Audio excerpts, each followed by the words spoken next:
The professor loved good food, fine suits, and quiet company, these three luxuries that politics rarely allowed. But on the 13th of February 1990, his lunch carried both spices and death. And it happened in his favorite Indian meal, at an exclusive restaurant in Muthaiga. They say betrayal doesn't always come with a gun. Sometimes it comes garnished with coriander and served warm on a porcelain plate. Professor George Saitoti, Kenya's most loyal vice president, ate it unsuspectingly, and history took a dark turn. End quote. What he didn't know was that the night before, Dr. Robert Oko, his cabinet colleague and friend, had been murdered, burnt, and dumped in Koru's Gadalila. And now no one noticed when the country's second most powerful man started collapsing from his own slow death. Itidin, President Moi later murmured, almost like a man confessing to God after Mass, that those who killed Oko also poisoned Saitoti. In politics, Saitoti was the quiet sheep in a pen full of wolves. He trusted only three men, Michael Ole Tanju, Joshua Tonke, and a mysterious figure known in Kajiado as Sultan, who guarded him like a bodyguard and prophet combined.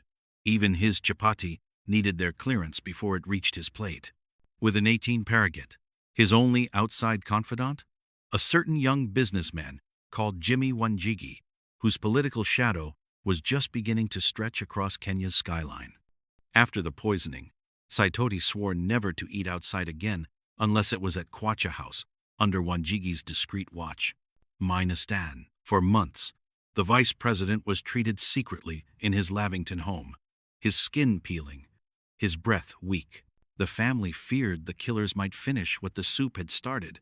No newspaper wrote it. In those days, some deaths were not allowed to trend. With agency, Saitoti had already stepped deep into the Goldenberg swamp, a shiny scandal that blinded even the clever.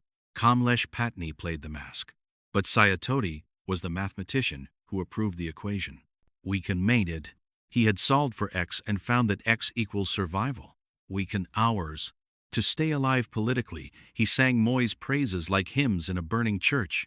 He was loyal, not out of love, but out of fear. But Moi was a man who loved drama.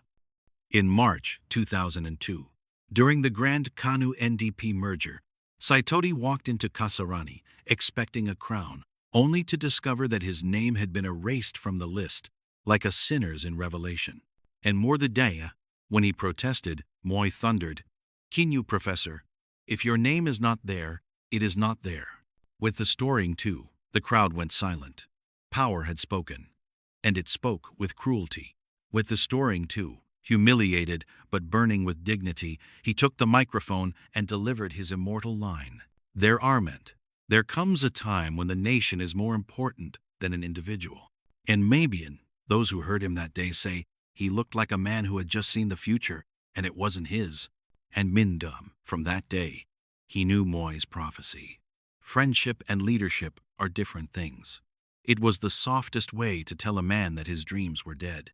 It is Brassus. Saitoti eventually broke ranks, joined Kibaki, and helped bring the Nyayo era to its knees. But fate wasn't done with him. The man who had survived poison would later perish in a helicopter crash. And history documents that the system lives on, sipping tea, unbothered. When we get time, we shall tell his death story, maybe tomorrow.